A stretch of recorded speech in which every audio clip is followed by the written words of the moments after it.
All right, good morning, good afternoon, and good evening. My name is Fluffy Misery, and we are back for Master Huck Session 4, a Wildmount adventure.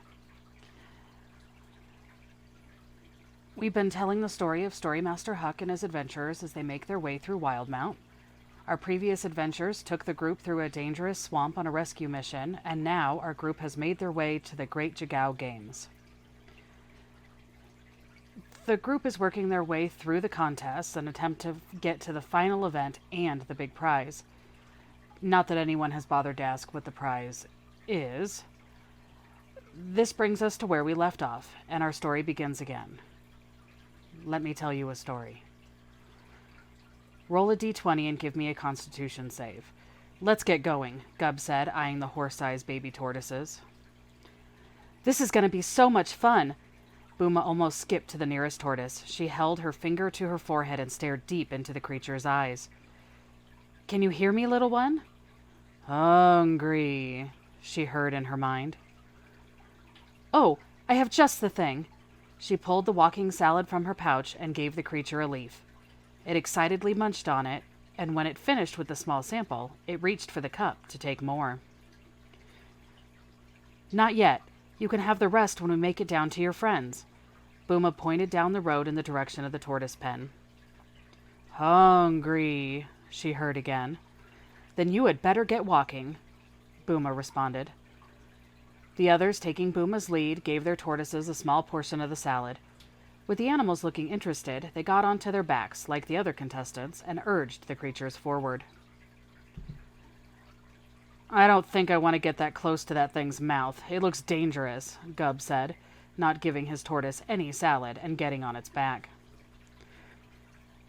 Gub, uneasy with the whole contest, leaned forward as if to urge the creature forward. His tortoise was the first to stall.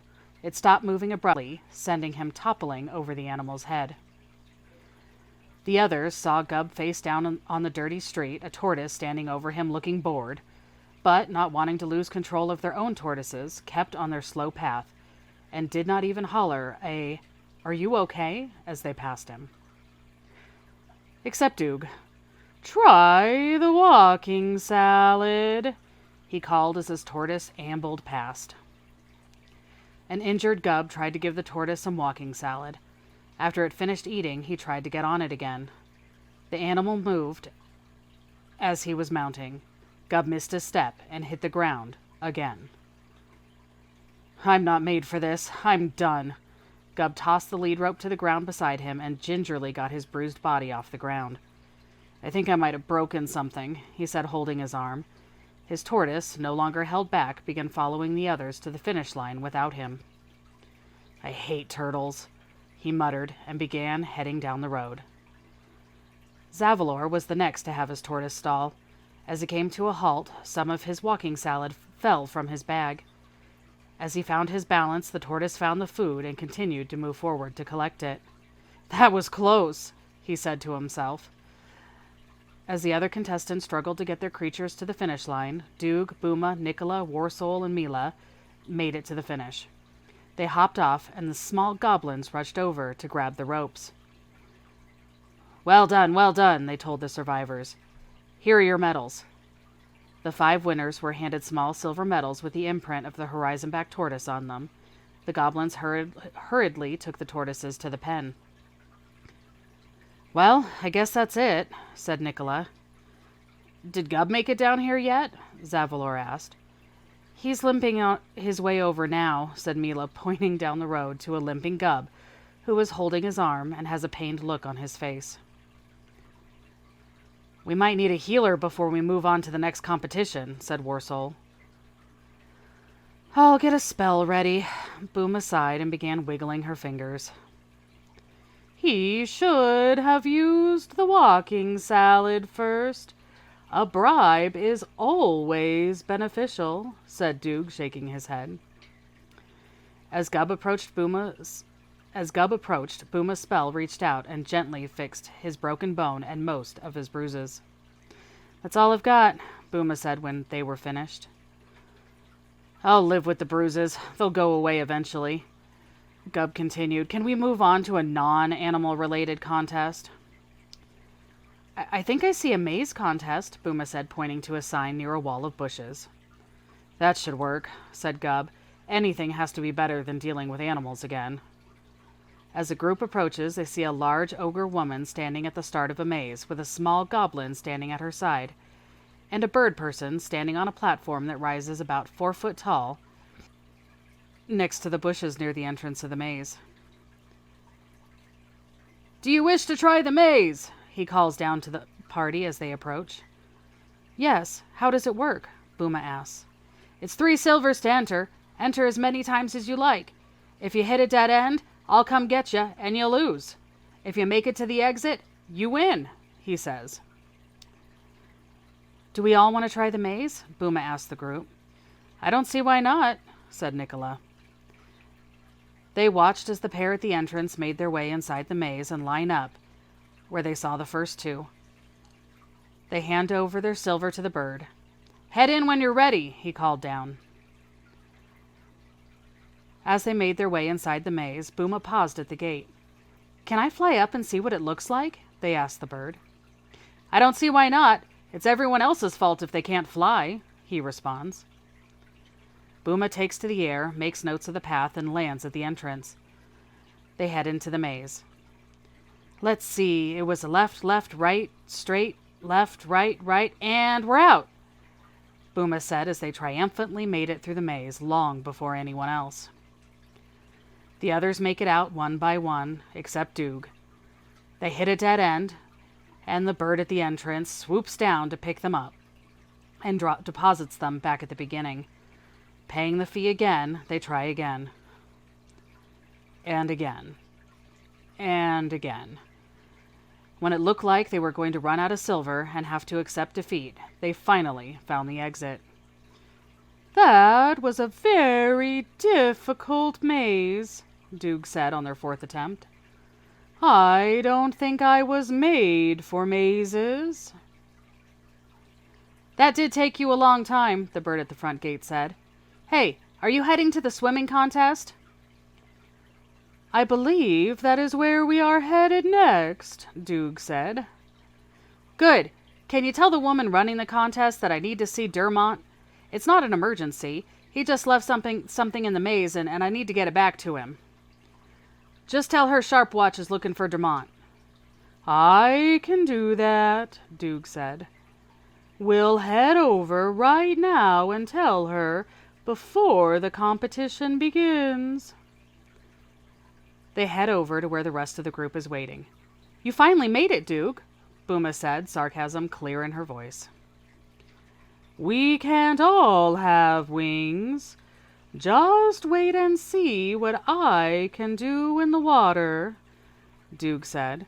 Speaking of water, I see the swimming contest nearby, said Doog, excitement clear in their voice. Sure, let's go swimming, Gub said, and began down the road with the others. As they got closer, they saw a group of people congregating on a pier. Off in the water is a tall stick. A rusty spear is stuck in the top. They see a small human male with the group. It looks like Irvin. They remember him from the rice-picking contest and the pie-eating contest. I will not be swimming, Booma said as they approached the pier. I know this contest. Only one person per group can compete, said Doog. A tall blue woman at the pier hears Doog's voice. You are not entering this contest, she yelled as they approached, pointing a finger at Doog. You have won too many times. It's time you let someone else try. My beautiful woman, Doog began. Don't you try to sweet-talk me out of my decision, she shook her finger at them. I would never. I just wanted to tell you that the gentleman at the maze contest has charged me with informing you that he is looking for a doormat, and it is quite urgent. Doormat? I don't know a doormat.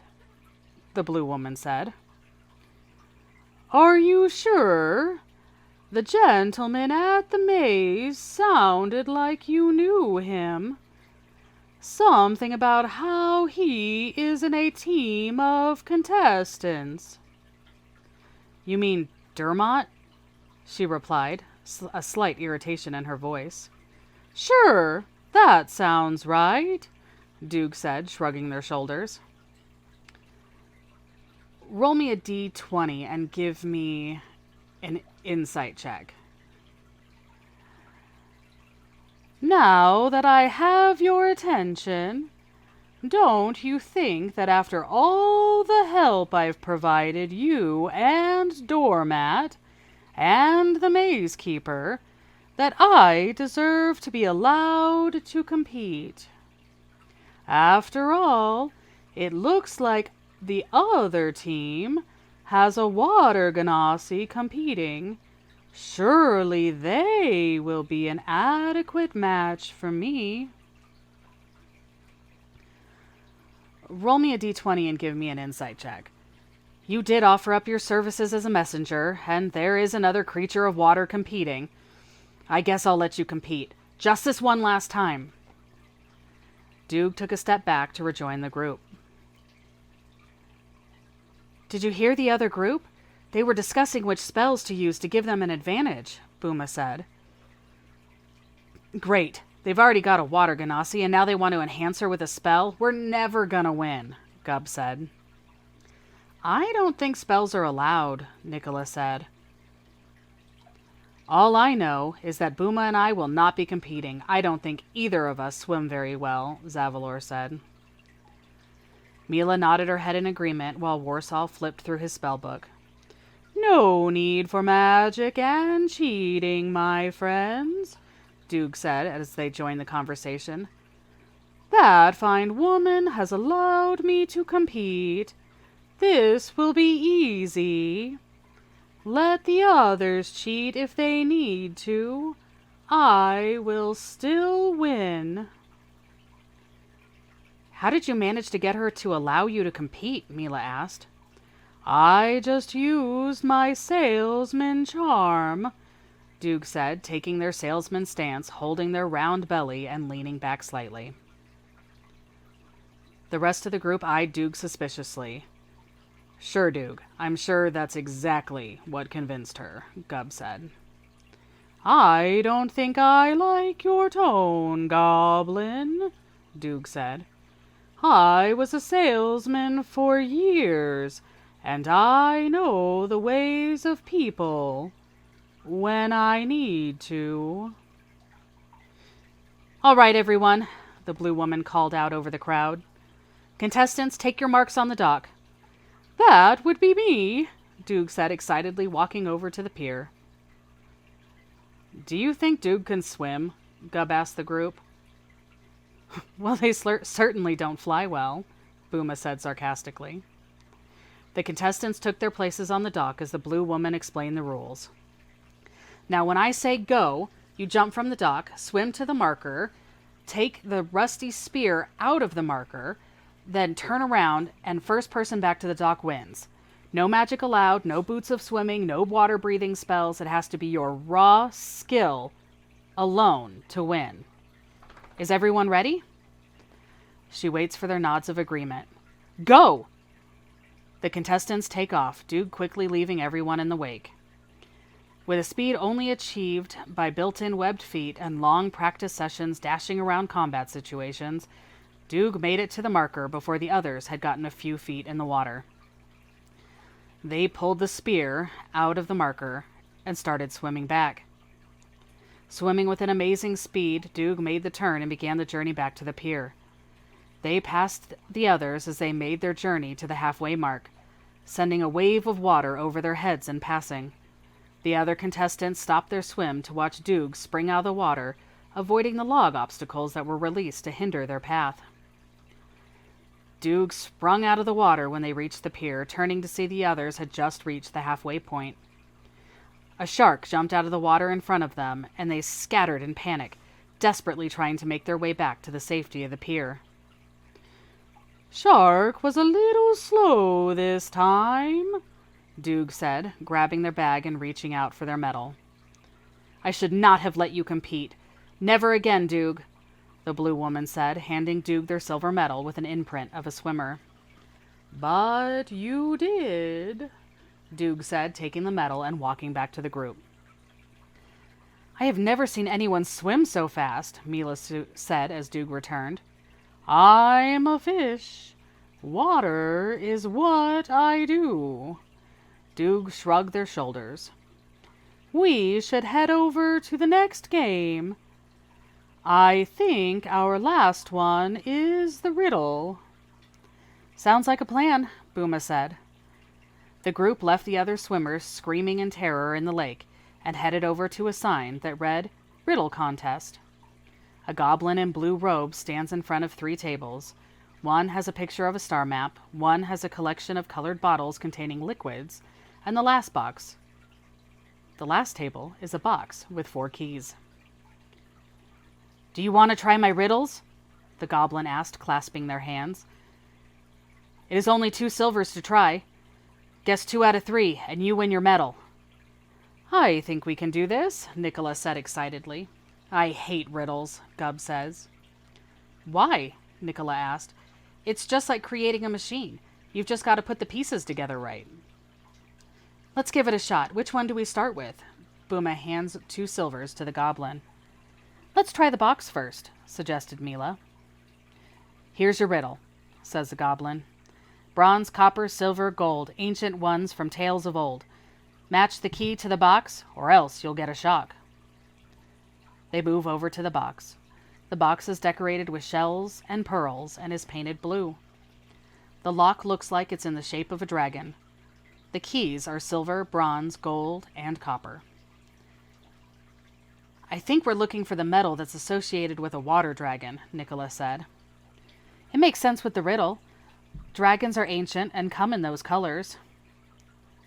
I think, given the lack of blue keys, that bronze is there to symbolize a water dragon, Doog says. Go ahead and try the bronze key in the lock, Booma told Nicola. He gingerly picked up the key and placed the bronze key in the lock and turned it. The box sprung open. Well done, the blue-robed goblin said.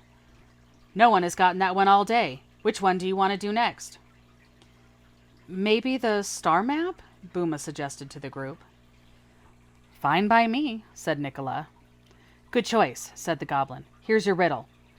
2 birds sit in a speckled field, one silver and calm, one scarlet with woe. Nigh all year the red one yields to the silver's illusions, mischief and sheltering glow. The map had a picture of stars and 2 birds. The group studied the map and studied the map. I think the birds are the moon and the sun, said Nicola. No, it's a star map. That should be the night sky, and the birds should be the 2 moons, said Gub. I think they're the moons too, said Mila. What are we supposed to do to solve the riddle? I have no idea. The riddle is not a question, said Doog. After much debate, the group decided to move on to the 3rd puzzle. Roll me a d20 and give me an insight check. The 3rd table had 7 bottles filled with liquid. They were sitting in a line. Ah, gave up on the map? I don't blame you. No one's gotten that one all day, said the goblin. Here's the riddle for the bottles. 2 of us are brewed from blight, and always sat to purple's right. 3 are juice, 1 burns like flame, no 2 colors taste the same. Even flasks hold naught but pain, and shade of sky will leave a stain. Though tasty are those at each end, neither is the winner's friend. A puzzle for the keen and wise. Drink the light to claim your prize. Okay, so the 2 on the end are not what we want, said Doog. And the even ones must be the even-numbered ones, so we don't want to drink those, said Booma. The blight ones are on the right of the purple, so those are out. I bet they're poison, said Mila. That leaves this light blue one and this purple one, said Gub. I think it's the purple one, Doog said. It says to drink the light, and I can see the purple one glowing a bit. But the sky when it's light is this shade of blue, Gubb said. I still think it's the purple one. Why don't you drink the blue one, and I'll drink the purple one? Sounds like a plan, said Gubb as he picked up the light blue bottle. Doog grabbed the purple bottle, and it lit up as they swirled it a little. Bottoms up! They tossed back their drinks. Gubb sat for a moment after drinking, waiting for something bad to happen. And then he realized it tasted like a berry juice he drank as a child. Was that the right one? It was the berry juice? Nope, I think it was Doog's drink, said Booma, pointing at a now glowing Doog. I'm like a candle in the night, Doog said, turning from one side to the other, showing off their glow. And you solved the final riddle, said the goblin. Here are your medals. He handed each of the group a small golden medal with a question mark engraved on it. Thanks. How long is Doog going to glow? Booma asked. Just a few minutes, the goblin reassured them. Are you going to any more contests? No, I think we got them all done. We might just go over there to the tavern and relax before the closing ceremonies, Booma said. That was fun. I could use another drink, Doog said, holding their glowing belly. The group walked over to a nearby tavern. It was loud, and a crowd was gathered around a table of 2 arm wrestlers. Welcome, welcome, I'm Vars. Do you want to place a bet on an arm wrestling contestant? Or maybe one of you would like to challenge one of our champions? The small goblin pushed through the crowd to get in front of the group. One of the contestants lost their grip and their hands slammed to the table. The crowd erupted in cheers. The group could see money exchanging hands. A still glowing Doog watched the spectacle. I would like to challenge and bet on myself, they said, handing over some coins to Vars. Doog, are you crazy? They're huge. They look like they're part of the town's watch, Booma said. I am sure. I'm so sure. I'm glowing. Doog smiles and goes to take their seat in front of the winner. He's a brave one, Vars said to the rest of the group. That guard has beaten everyone who has tried to challenge him today. Did you want to make a bet?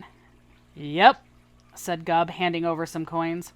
I'll make a bet that the guard will win. It's not very nice to bet against your friend, said Nicola. There is no way Doog is going to win, said Gubb. It's still not very nice. I'll bet that Doog will win. Nicola hands over some coins to the goblin. Anyone else? The rest of the party shakes their head no, and Vars moves through the crowd collecting bets from the rest of the tavern. When he was done collecting the money, he stood next to the challengers. All right, everyone. Play fair. No magic. Use your strength alone. Ready? Go! He yells. The guard struggles against Doog's slippery hands, and in a moment of pure luck, Doog slams the guard's hand onto the table. The tavern stands in silent shock. A large orc comes up to the table and shows the guard out. My name's Meryl. I work at this tavern. You think you're good? She asked Doog. I won, didn't I? Doog asked. Then try me, she says, sitting down and moving her arm into position. One moment. Vars, let my bet ride on me, please, Doog said. When they saw Vars nod their head in confirmation, they placed their elbow on the table. Shall we? Slam! Maggie's hand hit the table with a loud smack. I don't know how you did that, you little fish. She shook her head and got up from the table. The onlookers still stood in silence at the unexpected win. The onlookers made way for another large orc woman as she made her way through the crowd and to the table. She sat down, opposite of Doog. My name's Maggie. I'm the owner of this shop. I only compete with the best. You beat my guards, you beat my employee. Let's see if you can beat me. The gods are smiling on me this day. Vars, let my bet ride on me. Doog watched for Var's confirmation nod and put their elbow onto the table. Smack! Maggie's hand hit the table with a resounding thud. The crowd let out a yell as Doog stood up, shock on their face. That was a fun game. Thank you for the evening. I think it's time I got some ale in my belly. I have stopped glowing, and I miss the warmth. Doog collected their belongings and headed for the group. Wait, you forgot your medal. Maggie's voice carried over the crowd. What medal? Doog asked, turning. She handed Doog a small gold medal with an arm imprinted on it. I guess we had another competition after all, Doog said to the group. Good thing we stopped for some ale. The rest of the group let out an uneasy laugh. No one had expected Doog to win. Not even once. Roll me a d20 and give me a perception check. The group got their drinks and found a table to sit and watch the arm wrestling. What do we do next? Booma yelled over the crowd. We have to wait for the closing ceremonies. They'll count our medals and see which group goes on to the final contest, Doog yelled back. According to the signs, we have some time. Drink up and enjoy, said Warsaw, raising his glass to toast his newfound friends. Thank you all for joining me. I hope you have an absolutely wonderful day.